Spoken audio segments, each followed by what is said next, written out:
Hello friends and welcome to study with Mayank. Myself Shanti. Friends, चलिए आज हम chapter 16 देखते हैं। चैप्टर 16 है कचरा संग्रहण एवं निपटान।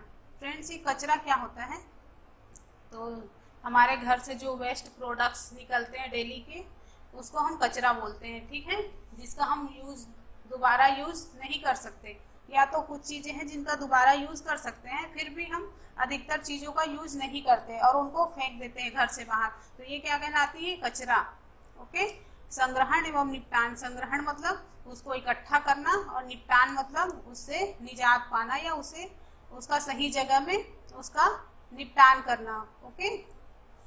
तो हम फ्रेंड्स, आपने घरों में, दुकानों में या कहीं भी जहाँ पर ऑफिस वगैरह है, वहाँ पर बहुत सारा कूड़ा कचरा होता है जिसको हम बाहर फेंकते हैं। जैसे कि अनाज है, दाल, बिस्कुट, दूध या तेल के पैकेट्स हैं जो खरीदते हैं हम दुकान से, तो उसके जो प्लास्टिक वगैरह थैलियाँ होती हैं और कई चीज़ें जो टीन में पैक होती हैं, ये सब हम कचरे में फेंक देते हैं, है ना।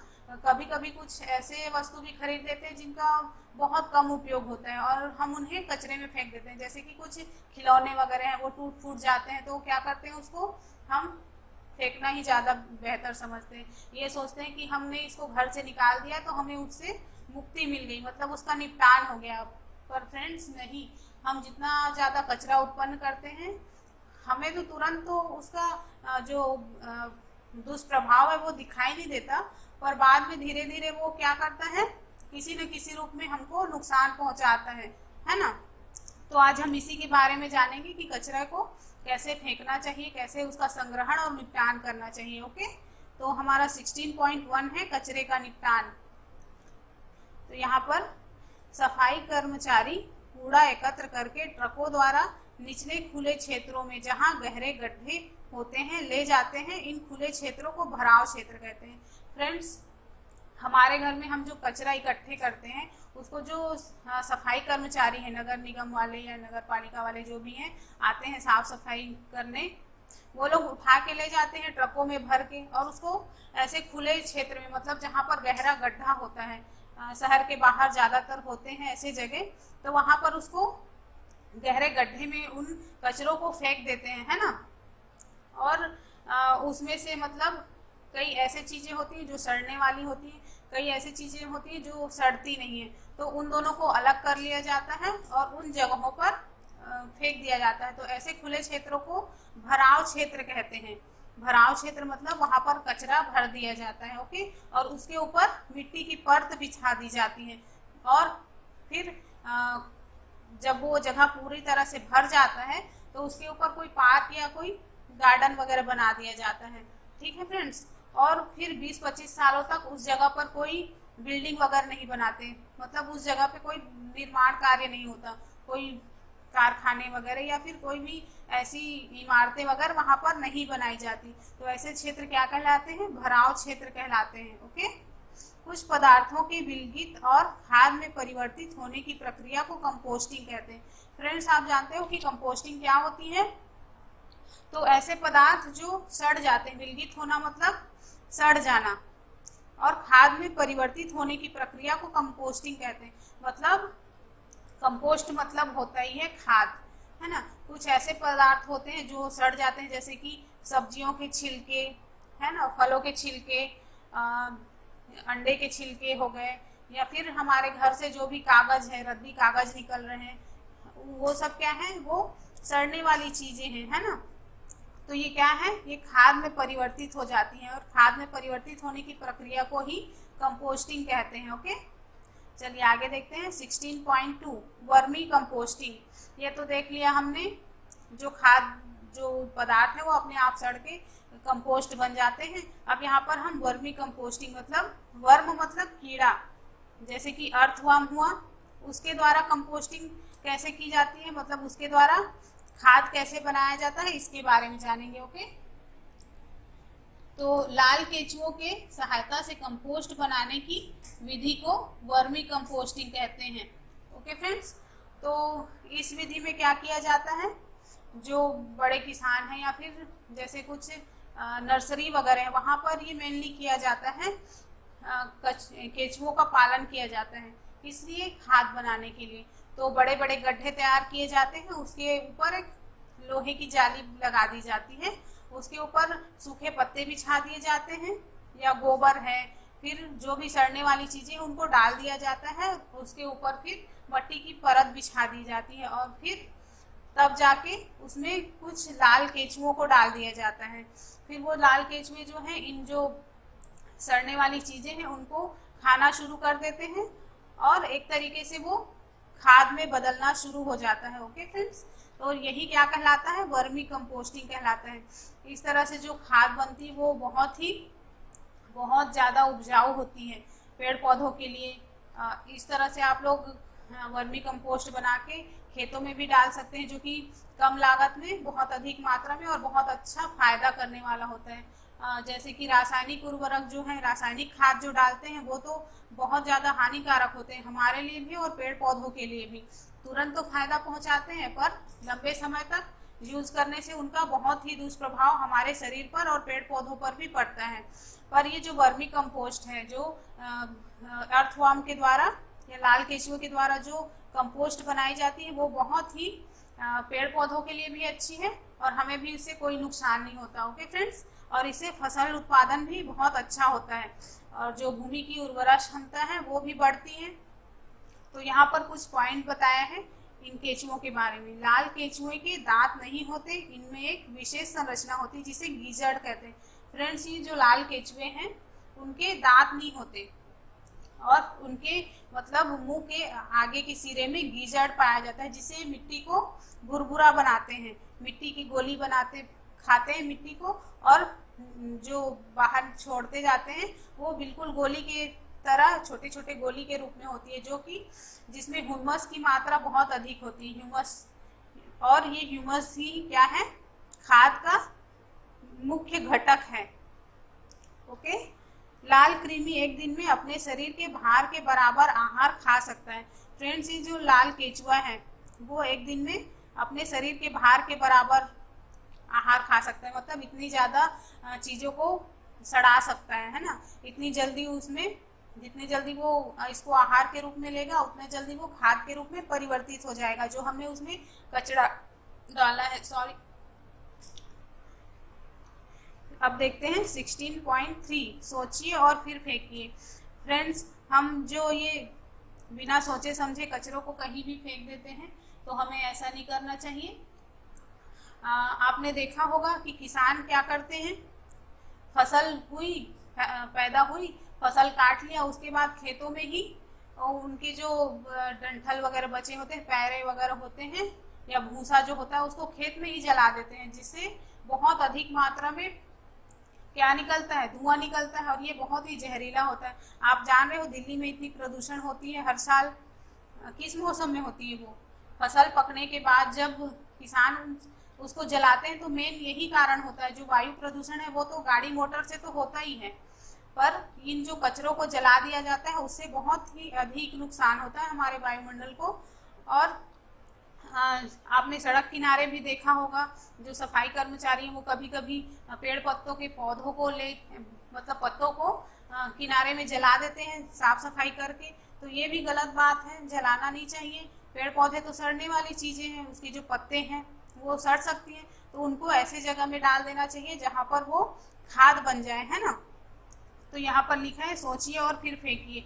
और हम अब क्या, आपने देखा है कि अपने घरों में कई लोग जो हैं, जो मतलब जागरूक हैं, वो लोग अपने घर में 2 तरह की डस्टबिन रखते हैं, है ना। कचरा रखने का पात्र होता है डस्टबिन, उसमें एक में तो जो सड़ने गलने वाली चीजें हैं उसको डालते हैं, जैसे चाय पत्ती हो गया, अंडे के छिलके, सब्जी के छिलके और जो भी सड़ने वाली चीजें, कागज वगैरह डाल दिए, तो एक में ये चीजें डालते हैं। और दूसरे जो डस्टबिन है उसमें पॉलीथीन, रैपर्स वगैरह हैं या प्लास्टिक की चीजें हैं, टूट फूट वाली जो भी चीजें, लोहे की, एल्यूमिनियम की चीजें, उसको डालते हैं। तो ये क्या हुए, नहीं सड़ने वाली चीजें, मतलब जो विलगित नहीं होते, उन चीजों को दूसरे डस्टबिन में डालते हैं। तो ये हुई समझदारी की बात, है ना।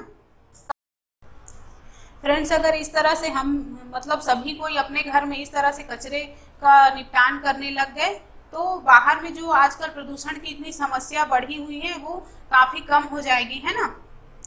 और इसका और क्या यूज है, जो हम घर में जो व्यर्थ फालतू चीजें हैं उसको हम और फिर से रीयूज कैसे कर सकते हैं।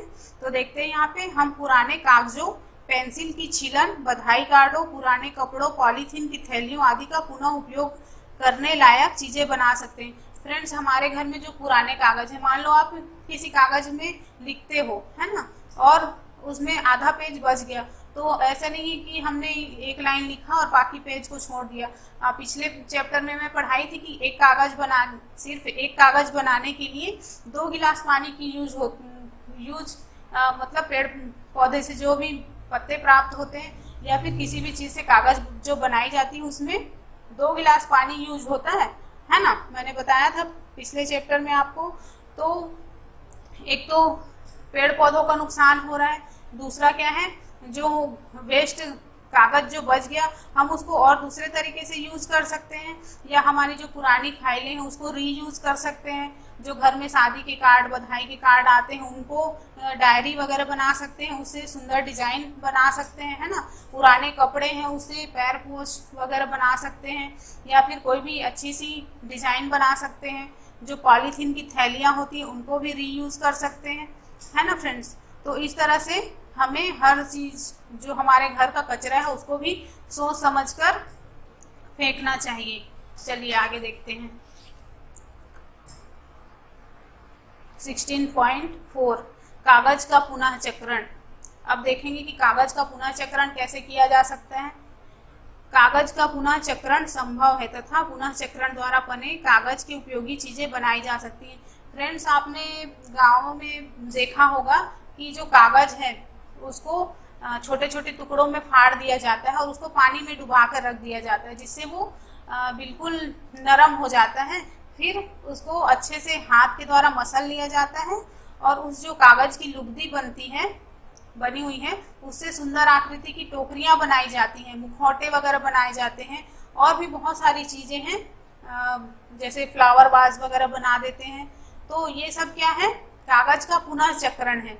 ओके फ्रेंड्स, इस तरह से हम कागज को मतलब वेस्ट नहीं करके बिना फेंके उसको फिर से रीयूज कर सकते हैं। ओके, तो यही कहलाता है कागज का पुनः चक्रण।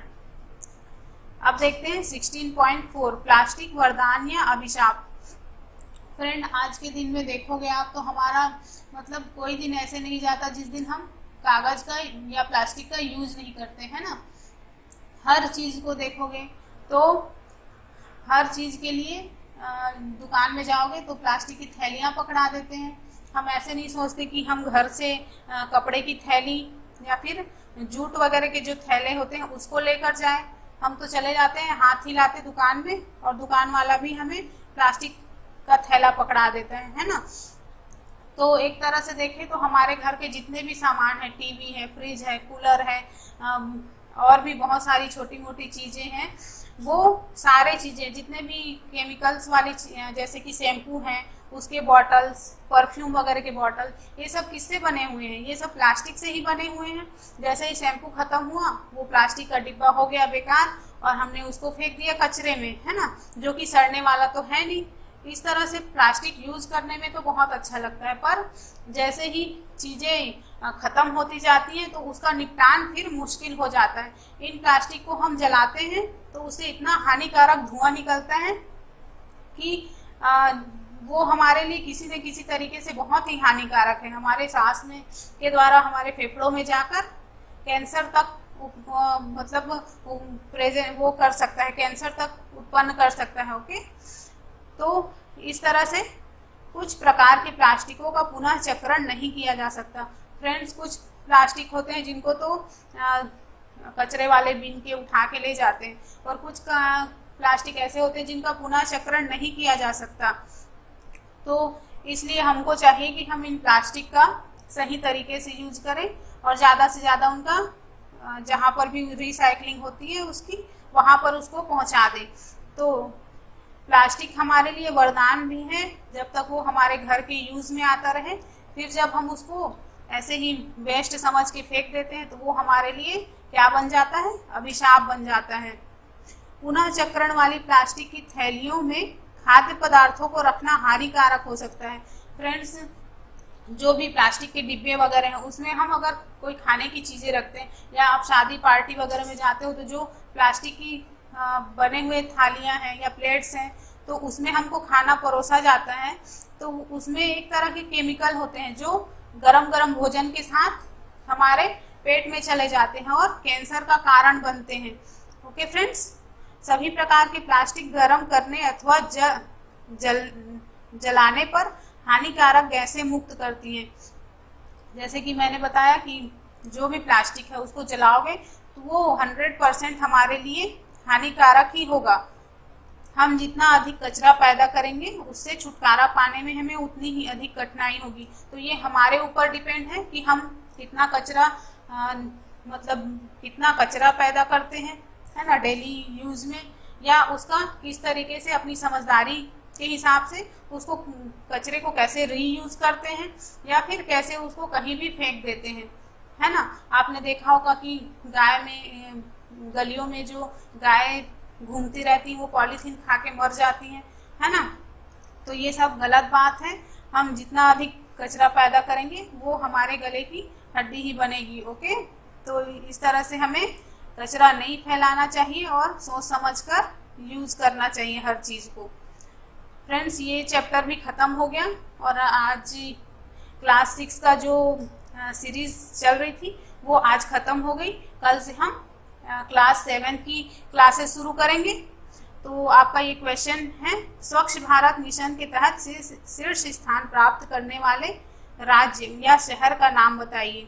तो आपको ये बताना है कि कौन सा शहर है जो टॉप फर्स्ट में आया है और कौन सा शहर है जो सबसे गंदगी वाला शहर घोषित किया गया है। ओके फ्रेंड्स, तो अगर वीडियो पसंद आया हो तो लाइक करिए और अपने फ्रेंड्स के साथ शेयर करिए और ज़्यादा से ज़्यादा सब्सक्राइब कर लीजिए। बेल आइकन है उसको प्रेस करिए ताकि आपको नोटिफिकेशन समय पर मिलते रहें।